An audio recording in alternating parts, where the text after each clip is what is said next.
Vipin Sharma, sir अब देखिए कल अभी कुछ घंटे हैं, उसके पहले ये सवाल मौजूद हैं। कल दोपहर 2 बजे के बाद ये सवाल मौजूद नहीं रहेगा।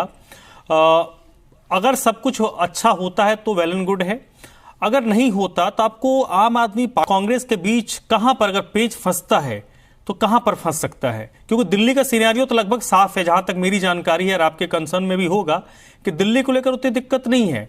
दिक्कत फंस रही है पंजाब में, दिक्कत हो रही है हरियाणा में। मैं देखिए, क्योंकि आज की चर्चा बहुत अहमियत रखती है तो मैं कुछ मुद्दों को उठाऊंगा कि सबसे पहले, क्योंकि ये 5 राज्यों की बात चल रही है, पंजाब, दिल्ली, गुजरात, हरियाणा और गोवा, कि यहां पर कैसे सीट शेयरिंग करी जाए, कैसे तालमेल बिठाया जाए आम आदमी पार्टी और कांग्रेस में। क्योंकि यहां पर पहले अगर शुरुआत करें दिल्ली से, जहां पर 7 सीटें हैं लोकसभा की, तो वो अपने आप में कितना दिलचस्प एक अगर हम आकलन करें कि कितनी बड़ी केस स्टडी बन सकती है दिल्ली की। जनता वही है, जनता बदली नहीं है। दिल्ली वासी, मैं खुद दिल्ली वासी हूं, बड़ा गर्व महसूस करता हूं। यहां पर जब लोकसभा के चुनाव हुए तो बिल्कुल स्पष्ट था जनता का जनादेश कि 7 सीटें भाजपा के नाम। वही विधानसभा के चुनाव हुए, वहां पर बिल्कुल प्रचंड बहुमत आम आदमी पार्टी के नाम पर। और यहां पर जब नगर निगम के चुनाव हुए तो वहां पर बिल्कुल एक कड़ी टक्कर थी। वो अलग बात है कि ग्रैंड ओल्ड पार्टी कांग्रेस का नामो निशान नहीं था मैदान में, कहने को मैदान में वो भी थे, जंग में वो भी थे, चुनावी जंग में, लेकिन वो उनका प्रदर्शन बिल्कुल निराशाजनक रहा। और ये वही कांग्रेस पार्टी है। मैं चाहता हूं कि, क्योंकि अभी कांग्रेस के प्रवक्ता को सुन रहा था, बड़ा मैं सम्मान करता हूं इनका, मैं इनके साथ कई चर्चाओं में मैंने भाग लिया है। यहां पर देखिए, जब विधानसभा जाते ही जो नजारे देखने को मिलते थे 1998 से लेकर 2013 में, वो अद्भुत नजारा था कि जहां नजर जाती थी वहां कांग्रेस के विधायक बैठे दिखाई देते थे। आज ये सूरत हाल है, कांग्रेस खाता नहीं खोल पाई है और 2 चुनाव हो चुके हैं। तो यहां पर इसका मतलब क्या है कि जनता ने नकारा है, दिल्ली की जनता ने नकारा है। और यहां पर क्योंकि एक बात को मद्देनजर रखना पड़ेगा कि हिंदुस्तान के पूर्व प्रधानमंत्री ने एक बहुत महत्वपूर्ण बात बोली थी, जिसको हम बोल सकते हैं एक एपिक स्टेटमेंट दिया था। उन्होंने बोला था कंपल्शन ऑफ कोलिशन, मतलब गठबंधन की मजबूरियां। तो यहां पर यह बात तो तय है कि जब स्पष्ट बहुमत नहीं होता तो गठबंधन में आना पड़ेगा, घटक दल आपको अपने साथ लेने पड़ेंगे चुनावों में, खासतौर पर बड़े चुनावों में।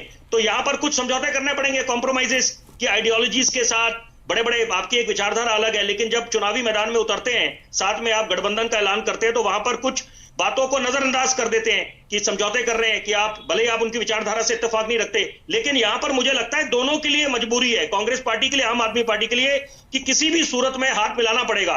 वो अलग बात है कि पहले जब दिल्ली के विधानसभा थे कि आपस में सही मायने में तो टक्कर कांग्रेस पार्टी और आम आदमी पार्टी की थी, क्योंकि कौन सत्ता पे काबिज था। या ये बताएं कि यहां पर किसने समर्थन दिया?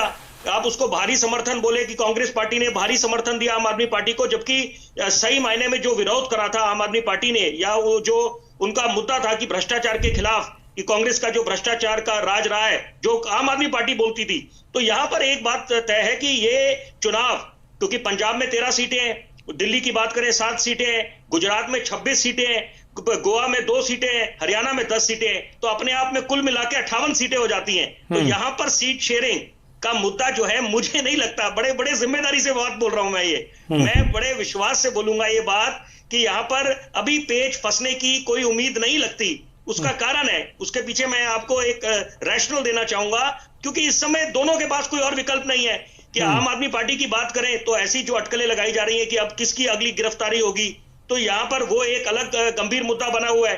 और कांग्रेस की बात करें कि एक वर्चस्व की बात है, वो अलग बात है कि हिमाचल में और कर्नाटक में बहुत बेहतरीन वापसी करी है कांग्रेस पार्टी ने, लेकिन उसके बाद फिर मध्य प्रदेश, राजस्थान, छत्तीसगढ़ में फिर बैक टू स्क्वायर वन हो गया।